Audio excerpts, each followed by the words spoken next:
Very good evening my friends, welcome to our YouTube channel RPSC Bio Academy. हम जो chapter discuss कर रहे थे वो था रेस्पिरेशन। रेस्पिरेशन में हम अगला टॉपिक डिस्कस करते हैं anaerobic respiration. Anaerobic respiration, anaerobic respiration. Anaerobic respiration की बात की जाए तो एनएरोबिक, एन का मतलब एब्सेंट, एरोबिक का मतलब ऑक्सीजन, ऑक्सीजन एब्सेंट। इस प्रकार का रेस्पिरेशन में क्या होता है कि ऑक्सीजन क्या होती है, एब्सेंट होती है, बिना ऑक्सीजन के रेस्पिरेशन होता है। तो यहां पे ग्लूकोज का कंप्लीट ऑक्सीडेशन नहीं हो पाता, कंप्लीट ऑक्सीडेशन नहीं हो पाता, ग्लूकोज का कंप्लीट ऑक्सीडेशन नहीं हो पाता, ग्लूकोज का कंप्लीट ऑक्सीडेशन नहीं हो पाता। ये यीस्ट में होता है, बैक्टीरिया में होता है या ह्यूमन की मसल में होता है, ह्यूमन की मसल में होता है, ह्यूमन की मसल में होता है। ठीक है, यहां दो एटीपी एनर्जी बनती है, दो एटीपी एनर्जी बनती है। कितनी एटीपी एनर्जी बनती है? दो एटीपी एनर्जी बनती है। यहां जो प्रोडक्ट बनता है वो बनता है lactic acid, lactic acid, ethanol plus CO2। या तो लैक्टिक एसिड बनेगा या एथेनॉल प्लस CO2 बनेगी। तो एरोबिक रेस्पिरेशन क्या होता है? ऑक्सीजन एब्सेंट, ग्लूकोज का कंप्लीट ऑक्सीडेशन नहीं होगा, यीस्ट बैक्टीरिया ह्यूमन की मसल में होगा, दो एटीपी एनर्जी बनेगी और क्या बनेगा? लैक्टिक एसिड बनेगा या एथेनॉल प्लस CO2 बनेगी। अब इसको कंप्लीट को हम डिटेल में समझते हैं, इसे डिटेल में समझते हैं। देखो, हमने बोला था कि जो ग्लाइकोलाइसिस का प्रोसीजर होता है वो एरोबिक रेस्पिरेशन में भी होता है, एनारोबिक रेस्पिरेशन में भी होता है। जो ग्लाइकोलाइसिस का प्रोसीजर था, ग्लाइकोलाइसिस में क्या हुआ था? जो ग्लूकोज था वो ग्लूकोज 6 फॉस्फेट में बदला था, फ्रुक्टोज 1,6 डाइफॉस्फेट, वो सारा प्रोसीजर था। वो लास्ट में किसमें बदला था? ग्लूकोज 3 फॉस्फोग्लिसरॉल्डिहाइड में बदला था।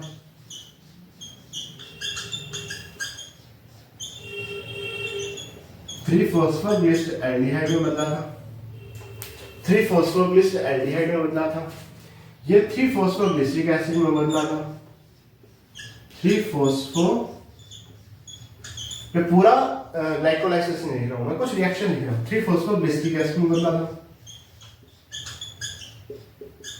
ग्लिसरिक एसिड में बदला था, फॉस्फोइनोल पायरुविक एसिड में बदला था,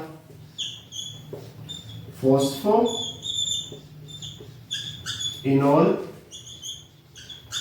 पायरुविक एसिड में बदला था और फिर पायरुविक एसिड में बदला था। तो हमारे पास पायरुविक एसिड बना था ग्लाइकोलाइसिस की प्रोसेस के दौरान। यहां पे दो NADH एनर्जी बनी थी, दो NAD मिलकर क्या बना रहे थे? 2 NADH प्लस H+N, ये हम पढ़ चुके थे। ठीक है, अब जो पायरुविक एसिड बना है, ये पायरुविक एसिड या तो बनाएगा lactic acid,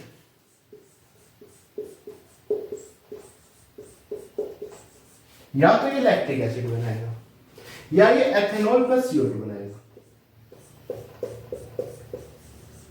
ethanol plus CO2 बनाएगा।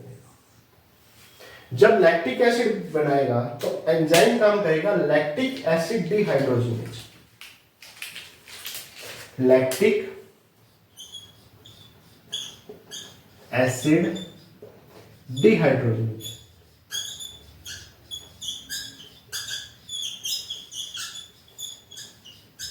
लैक्टिक एसिड डिहाइड्रोजिनेज एंजाइम काम करेगा। जब एथेनॉल प्लस CO2 बनाएगा तो ethanol dehydrogenase, ethanol dehydrogenase, dehydrogenase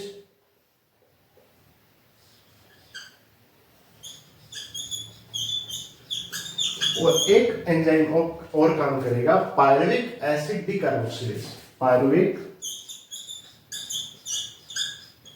acid decarboxylase,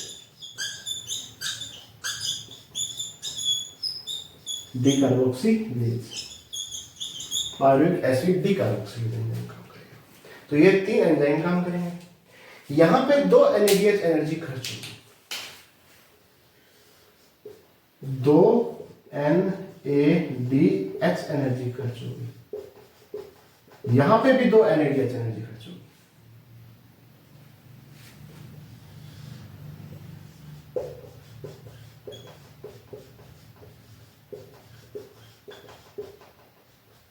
देखो ग्लाइकोलाइसिस की प्रक्रिया तक तो सब सेम था, ठीक है। उसके बाद या तो लैक्टिक एसिड बनेगा या क्या बनेगा, एथेनॉल प्लस CO2। जब लैक्टिक एसिड बनेगा तो बैक्टीरिया काम करेगा, लैक्टिक एसिड डिहाइड्रोजनेज और 2 NADH एनर्जी खर्च होगी।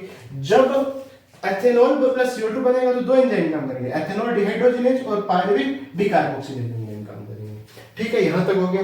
ये किसमें बनेगा, ये बनेगा बैक्टीरिया में, बैक्टीरिया या ह्यूमन की मसल में, ह्यूमन की मसल में। जब हम बहुत ज्यादा वर्कआउट कर लेते हैं, थकावट हो जाती है, तो लैक्टिक एसिड हमारी मसल में बन जाता है, ठीक है। जिस कारण से जो क्रैम्प आते हैं या जो भी होता है वो इस वजह से होता है, क्योंकि लैक्टिक एसिड जमा हो जाता है हमारी मसल में। और ये किसमें पाया जाता है, बैक्टीरिया में। ये पाया जाएगा यीस्ट में, यीस्ट में। किसमें पाया जाएगा, यीस्ट में। एथेनॉल किसमें पाया जाएगा, यीस्ट में पाया जाएगा। इसमें एनर्जी की बात करते हैं। देखो ग्लाइकोलाइसिस की प्रोसेस तो कंप्लीट हो गई। ग्लाइकोलाइसिस में क्या एनर्जी बनी थी, 2 NADH बनी थी, 2 NADH एनर्जी बनी थी, 4 ATP एनर्जी बनी थी और 2 ATP खर्च हुए थे। 2 ATP क्या हुए थे, खर्च हुए थे। वहां तक तो ये प्रोसेस सेम। आगे क्या हुआ, 2 NADH एनर्जी यहां खर्च हो गई, तो 2 NADH एनर्जी यहां खर्च हो गई, 4 ATP एनर्जी बनी, 2 फिर खर्च होगी, तो टोटल एनर्जी कितनी बनेगी, 2 ATP एनर्जी बनेगी। वैसे यहां पे देखो, इस तरफ देखो, तो 2 NADH एनर्जी यहां बनी थी, यहां खर्च होगी, तो NADH एनर्जी तो खत्म ही होगी। 4 ATP एनर्जी यहां बनी, 2 ATP यहां खर्च होगी, तो यहां पे भी कुल कितनी एनर्जी रहेगी, 2 ATP एनर्जी रहेगी। वही तो हम बात कर रहे हैं कि एनारोबिक रेस्पिरेशन में कितनी एनर्जी बनती है, 2 ATP एनर्जी बनती है। या यूं कहें तो एरोबिक रेस्पिरेशन में जो एनर्जी बनी थी उसकी 7% से भी कम एनर्जी यहां बनती है, उसके 7% से भी कम एनर्जी यहां बनती है। जितनी एनर्जी एरोबिक रेस्पिरेशन से बनी थी उसकी 7% से भी कम एनर्जी यहां बनती है। वहां 36 से 38 ATP एनर्जी बनी थी, यहां 2 ATP एनर्जी बनी है, तो यहां तो 7% से भी कम एनर्जी बनती है। अब थोड़ा सा आगे चलते हैं। जो ईस्ट है वो क्या, ईस्ट में क्या बन रहा है, एथेनॉल बन रहा है। ईस्ट में क्या बन रहा है, एथेनॉल बन रहा है। जब एथेनॉल की कॉन्सेंट्रेशन 13% से ज्यादा हो जाएगी तो ईस्ट को खत्म कर देगा। तो जो ईस्ट में एथेनॉल का प्रोडक्शन हो रहा है, अगर एथेनॉल 13% से ज्यादा होगा तो ईस्ट को क्या कर देगा, नुकसान कर देगा, ईस्ट को खत्म कर देगा, ठीक है। तो ये था एनारोबिक रेस्पिरेशन। ये क्या था, एनारोबिक रेस्पिरेशन। अब आगे चलते हैं।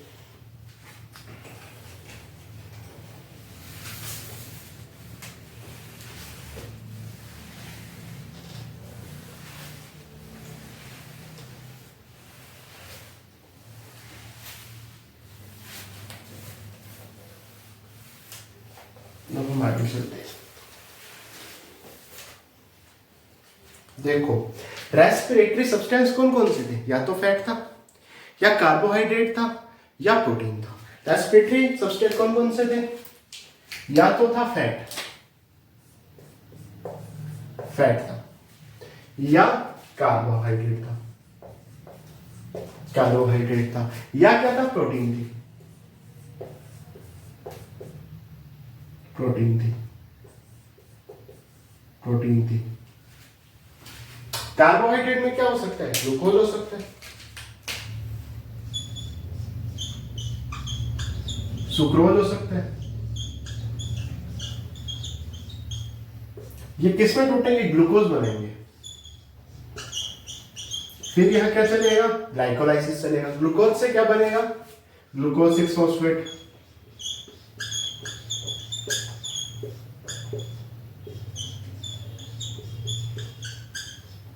फ्रुक्टोज 1 6 डाइफॉस्फेट, वही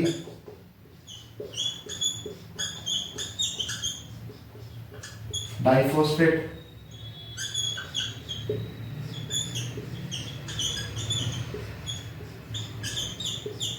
फ्रुक्टोज 1,6 डाइफॉस्फेट, 1,6 डाइफॉस्फेट। यहां से दो प्रोडक्ट बने थे, एक DHAP बना था, एक DHAP बना था और एक 3PGAL बना था। यहां से पायरुविक एसिड बना था,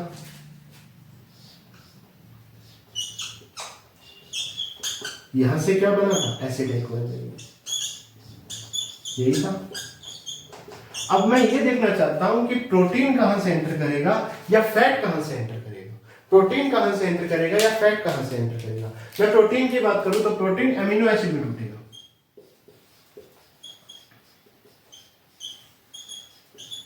किसमें टूटेगा, अमीनो एसिड में टूटेगा। अमीनो एसिड पायरुविक एसिड में चेंज होगा।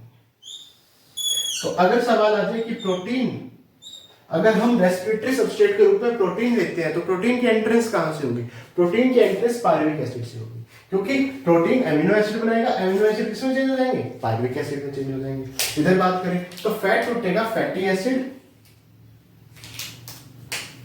फैट टूटेगा fatty acid,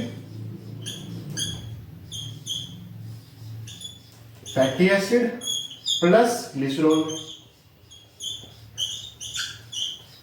fatty acid acetyl coenzyme बनाएगा और ग्लिसरॉल क्या बनाएगा, 3PGA बनाएगा। अगर सीधा सवाल आ जाए कि जो फैटी एसिड है या फैट है, फैट कहां से एंटर करेगा, फैट इस पाथवे में कहां से एंटर करेगा, तो फैट टूटेगा फैटी एसिड प्लस ग्लिसरॉल में। फैटी एसिड क्या बनाएगा, फैटी एसिड टूटकर एसिटाइल कोएंजाइम में बनेगा, फैटी एसिड टूटकर एसिटाइल कोएंजाइम में बनेगा, फैटी एसिड टूटकर एसिटाइल कोएंजाइम में बनेगा, ठीक है। और ग्लिसरॉल टूटकर DHAP बनेगा, डाई हाइड्रोक्सी एसिटोफिनोल, वो 3PGA में चेंज हो जाएगा। तो ग्लिसरॉल किसमें चेंज होगा, 3PGA में चेंज होगा। ग्लिसरॉल किसमें चेंज होगा, 3PGA में चेंज होगा। देखो फैटी एसिड टूटकर एसिटाइल कोएंजाइम में बनेगा। जब फैटी एसिड की रिक्वायरमेंट होगी तो यही एसिटाइल कोएंजाइम में आपस में जुड़कर वापस फैटी एसिड बना देंगे, ठीक है। तो कई बार तो क्या होगा कि बड़ा मॉलिक्यूल छोटे छोटे मॉलिक्यूल में टूटेगा, कई बार छोटे छोटे मॉलिक्यूल आपस में मिलकर एक बड़ा मॉलिक्यूल बना देंगे, यही है। कभी तो फैटी एसिड टूटेगा एसिटाइल कोएंजाइम में, कभी एसिटाइल कोएंजाइम में मिलकर क्या बना देंगे, फैटी एसिड बना देंगे, यही है, ठीक है। इसीलिए हमें इसे एम्फीबोलिक पाथवे कहा था। क्या कहा था, एम्फीबोलिक पाथवे, एम्फीबोलिक पाथवे कहा था, क्योंकि इसमें बड़ा मॉलिक्यूल छोटे छोटे मॉलिक्यूल में भी टूट रहा है, छोटे छोटे मॉलिक्यूल बड़ा मॉलिक्यूल भी बना रहे हैं। ये कैसी रिएक्शन है, ये कैटाबोलिक रिएक्शन भी है, एनाबोलिक भी है। कैटाबोलिक में क्या होता है, मैंने रेस्पिरेशन को कैटाबोलिक रिएक्शन बोला था क्योंकि बड़ा मॉलिक्यूल टूटकर छोटे छोटे मॉलिक्यूल बना रहा था, जैसे फैटी एसिड टूटकर एसिटाइल कोएंजाइम में बना, ठीक है। फिर एसिटाइल कोएंजाइम में मिलकर क्या बना रहा है, फैटी एसिड बना रहा है, तो वो एनाबोलिक रिएक्शन थी, ठीक है। तो कैटाबोलिक एनाबोलिक, तो टोटल कैसी रिएक्शन आ गई, एम्फीबोलिक रिएक्शन आ गई। कैसी रिएक्शन आ गई, एम्फीबोलिक रिएक्शन आ गई। तो ये कैसी रिएक्शन है, ये एम्फीबोलिक प्रोसेस है, ठीक है। यहां तक हम पढ़ चुके हैं, थोड़ा सा आगे चलते हैं।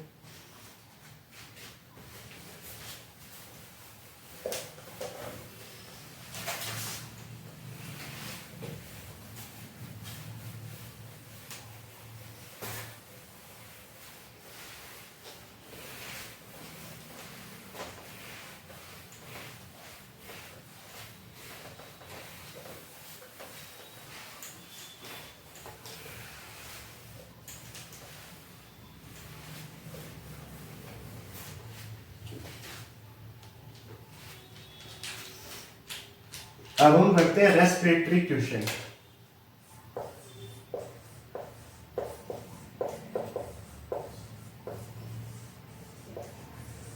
रेस्पिरेटरी क्वेश्चन, रेस्पिरेटरी क्वेश्चन क्या है,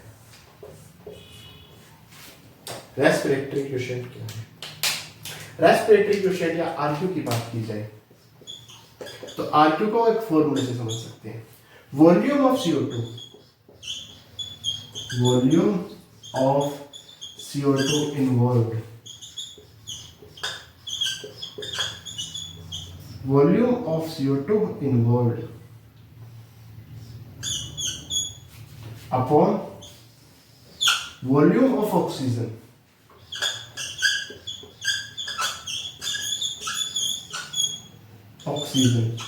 किसकी वॉल्यूम? ऑक्सीजन की वॉल्यूम ऑफ ऑक्सीजन कंज्यूम्ड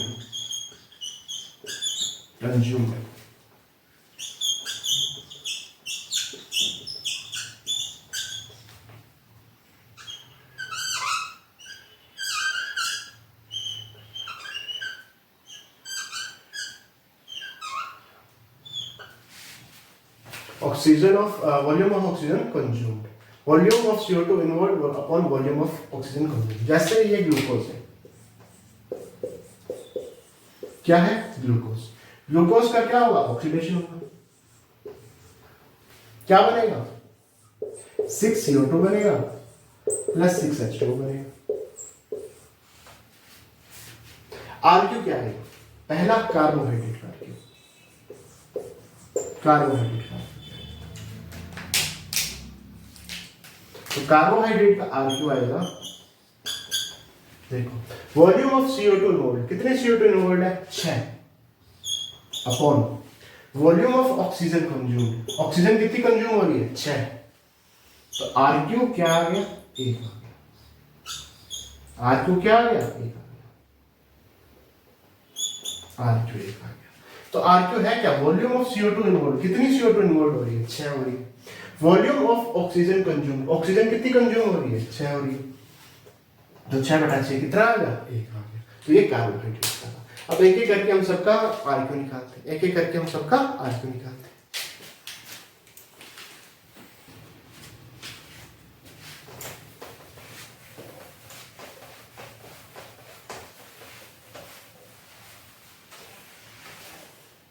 अब हम निकालते हैं फैट का आरक्यू।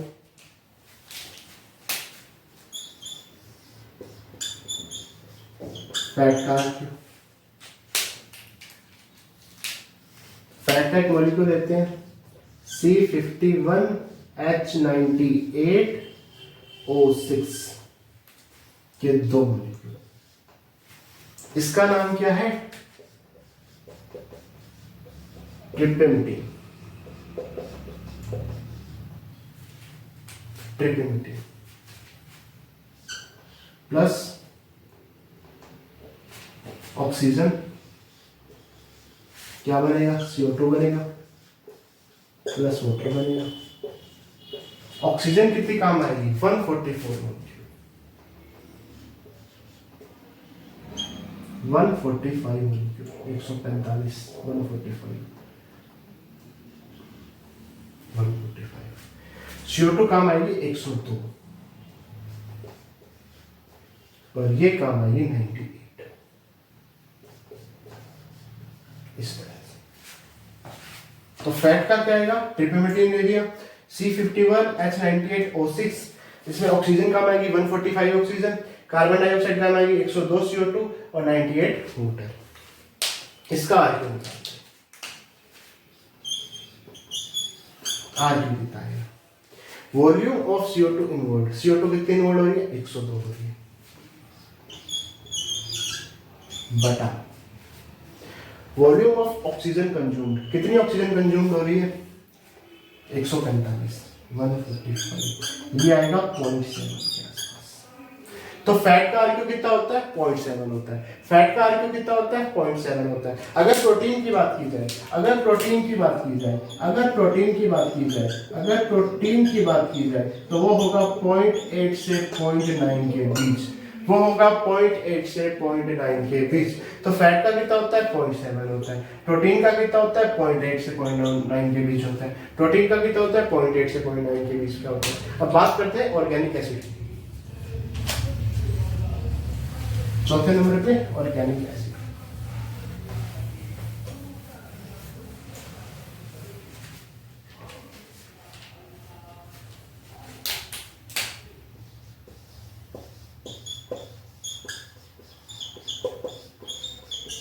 ऑर्गेनिक एसिड लेते हैं C4H6O5 प्लस 3O2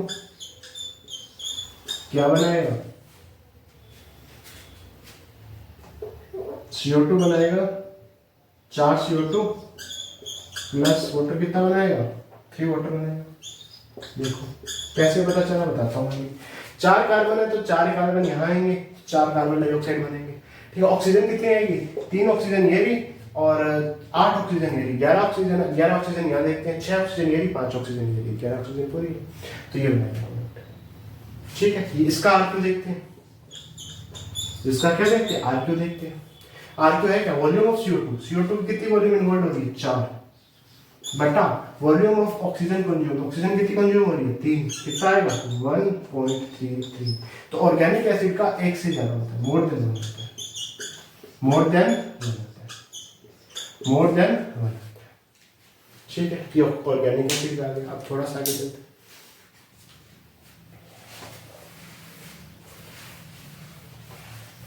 इसके बाद हम निकालते हैं कैम का या एनारोबिक रेस्पिरेशन का। तो पहले निकालते हैं कैम का, कैम प्लांट्स का। कैम प्लांट्स की बात की जाए तो कैम प्लांट्स में जो नाइट का प्रोसीजर होता है, नाइट में CO2 का कार्बोक्सिलेशन नहीं होता।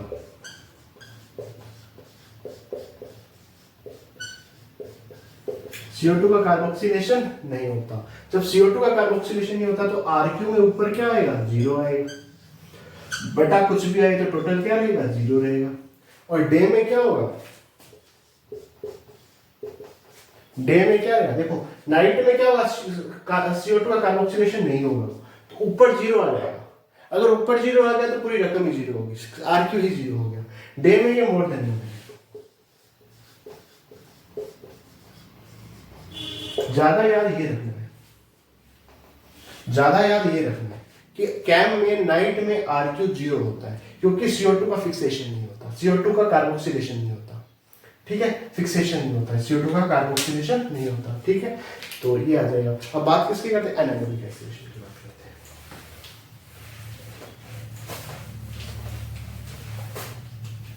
एनारोबिक रेस्पिरेशन की एनारोबिक रेस्पिरेशन की बात करते हैं। एनारोबिक रेस्पिरेशन की बात करते हैं। एनारोबिक रेस्पिरेशन में क्या होगा, देखो RQ क्या होता है, CO2 इन्वॉल्व, तो जो भी CO2 इन्वॉल्व होगी, ठीक है, upon CO2 oxygen consume, oxygen तो होती है तो ऑक्सीजन तो आ गई 0, और CO2 जो भी हो, मान लो 1 मोल CO2 हो, 2 मोल CO2 जो भी हो, नीचे तो क्या आ गया, 0 हो गया। हम जानते हैं कि जो लैक्टिक एसिड बनता है उसमें तो CO2 बनती नहीं, लेकिन एथेनॉल में CO2 बनती है। ठीक है, तो हम इसे 1 मोल मान लेते हैं क्योंकि एथेनॉल मान लेते हैं। ठीक है, तो RQ कितना आ गया, 0 बटा 1। तो जब नीचे 0 आएगा तो क्या आएगा, इन्फिनिट आएगा। तो एनारोबिक रेस्पिरेशन में क्या आएगा, इन्फिनिट आएगा, कैलकुलेट नहीं कर सकते, इन्फिनिट आएगा। तो ये था रेस्पिरेटरी क्वेश्चन। अब आगे चलते हैं कि कौन कौन से फैक्टर रेस्पिरेशन को प्रभावित करते हैं। ठीक है, factors affecting the rate of respiration, the factors affecting the rate of respiration.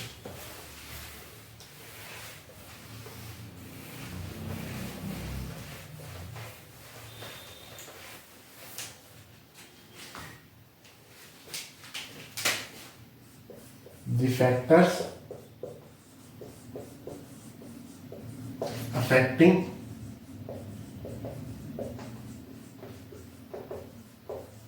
the rate of respiration.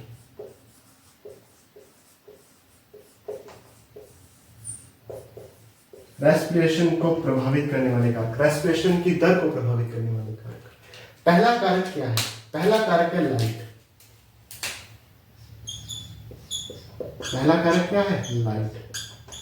Light बढ़ने पर रेस्पिरेशन भी बढ़ता है, लाइट बढ़ने पर रेस्पिरेशन भी बढ़ता है। कई बार ऐसा होता है कि लाइट कम होती है, फोटोसिंथेसिस नहीं हो पाता, लेकिन रेस्पिरेशन हो जाता है। तो लाइट बढ़ने पर रेस्पिरेशन बढ़ता है। ठीक है, दूसरा फैक्टर क्या है, दूसरा फैक्टर है टेम्परेचर। टेम्परेचर बढ़ाने पर रेस्पिरेशन भी बढ़ेगा। टेम्परेचर बढ़ाने पर एस्पिरेशन भी बढ़ेगा, टेम्परेचर बढ़ाने पर एस्पिरेशन भी बढ़ेगा। जब टेम्परेचर 45 डिग्री या उससे ज्यादा हो जाए तो जो एंजाइम है वही नष्ट हो जाएंगे, एंजाइम इनएक्टिव हो जाएंगे। एंजाइम क्या हो जाएंगे? इनएक्टिव हो जाएंगे, तब रेस्पिरेशन कम होगा। अब रेस्पिरेशन कम होगा। पहले टेम्परेचर बढ़ाने पर रेस्पिरेशन बढ़ेगा, लेकिन 45 डिग्री सेंटीग्रेड से टेम्परेचर ऊपर होने पर रेस्पिरेशन कम हो जाएगा, क्योंकि एंजाइम इनएक्टिव हो जाएंगे, एंजाइम इनएक्टिव हो जाएंगे, एंजाइम इनएक्टिव हो जाएंगे, एंजाइम इनएक्टिव हो जाएंगे। दूसरा टेम्परेचर आ गया। तीसरा आ गया वाटर। वाटर वाटर बढ़ने पर रेस्पिरेशन भी बढ़ेगा, वाटर बढ़ने पर रेस्पिरेशन भी बढ़ेगा। Light temperature water. चौथा नंबर पे आ गया ऑक्सीजन। ऑक्सीजन रेस्पिरेशन की रिएक्शन क्या है? C6H12O6 plus oxygen. ऑक्सीजन बढ़ने पर रेस्पिरेशन बढ़ेगा, ऑक्सीजन बढ़ने पर रेस्पिरेशन बढ़ेगा। देखो ये रेस्पिरेशन की रिएक्शन ही तो थी। आगे क्या बनेगा? 6CO2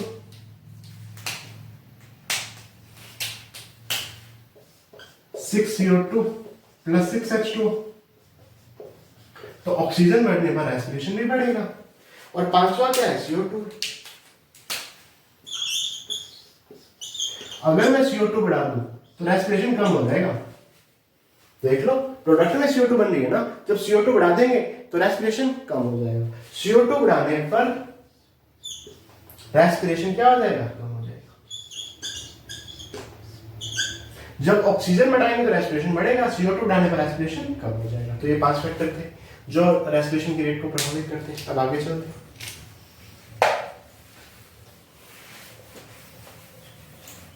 छठा फैक्टर है सबस्ट्रेट्स, रेस्पिरेटरी सबस्ट्रेट्स। छठा फैक्टर कौन सा है? Respiratory substrates. Respiratory substrates, respiratory substrates. Respiratory substrates जैसे ग्लूकोज हो गया, सुक्रोज हो गया, ठीक है, फैट हो गया, प्रोटीन हो गया, ऑर्गेनिक एसिड हो गए। इनको बढ़ाने पर रेस्पिरेशन बढ़ेगा, इनको बढ़ाने पर रेस्पिरेशन भी बढ़ेगा, रेस्पिरेशन भी बढ़ेगा। मान लो ग्लूकोज ज्यादा है तो रेस्पिरेशन ज्यादा है, सुक्रोज ज्यादा है तो सुक्रोज ग्लूकोज में बदल जाएगा तो भी रेस्पिरेशन ज्यादा है। फैट ज्यादा है तो फैट हमने देखा था कि फैट फैटी एसिड में और ग्लिसरॉल में चेंज होगा। फैटी एसिड किसमें चेंज होगा? एसिडेट कोएंजाइम में। और ग्लिसरॉल किसमें चेंज होगा? 3PGL में, फिर भी रेस्पिरेशन बढ़ेगा। प्रोटीन से भी रेस्पिरेशन बढ़ेगा, ऑर्गेनिक एसिड हो जाए तो भी क्या बढ़ेगा? रेस्पिरेशन बढ़ेगा, है ना। और सातवां और आखिरी फैक्टर कौन सा है? सातवां फैक्टर है प्लांट की कंडीशन क्या है। प्लांट की कंडीशन क्या है? जैसे मान लीजिए मेरिस्टेमेटिक टिश्यू है, मेरिस्टेमेटिक टिश्यू है, मेरिस्टेमेटिक टिश्यू है। मेरिस्टेमेटिक क्या है? टिश्यू है। मान लीजिए क्या है? चोट लगी, इंजरी होगी, चोट लगी है। मान लीजिए क्या है? यंग लीफ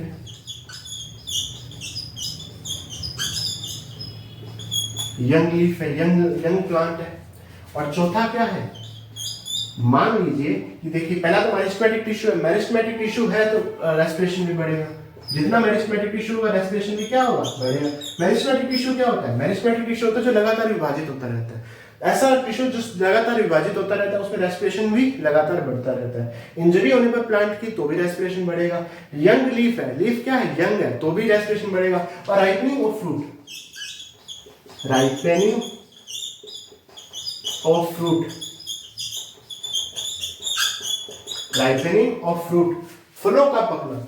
जैसे जो नया फल होगा वो जैसे जैसे पकेगा रेस्पिरेशन बढ़ेगा। नए फल में रेस्पिरेशन सबसे ज्यादा होता है, जब फल पक जाता है तो रेस्पिरेशन कम होता है। तो फलों के पकने के दौरान भी रेस्पिरेशन क्या होता है, ज्यादा होता है। इंजरी के दौरान भी रेस्पिरेशन ज्यादा होता है। प्लांट यंग है तो भी रेस्पिरेशन ज्यादा होता है। और फ्रूट जो पकता है, राइपनिंग ऑफ फ्रूट, फलों का पकना, उसमें भी रेस्पिरेशन क्या होता है, ज्यादा होता है। तो ये था आज का लेक्चर, उम्मीद है आपको पसंद आया होगा। और इसके जितने भी प्रीवियस ईयर क्वेश्चन है वो सारे मैं शॉर्ट्स में डाल दूंगा। आप प्लीज चैनल को सब्सक्राइब कीजिए, वीडियो को लाइक कीजिए, शेयर कीजिए। Thank you.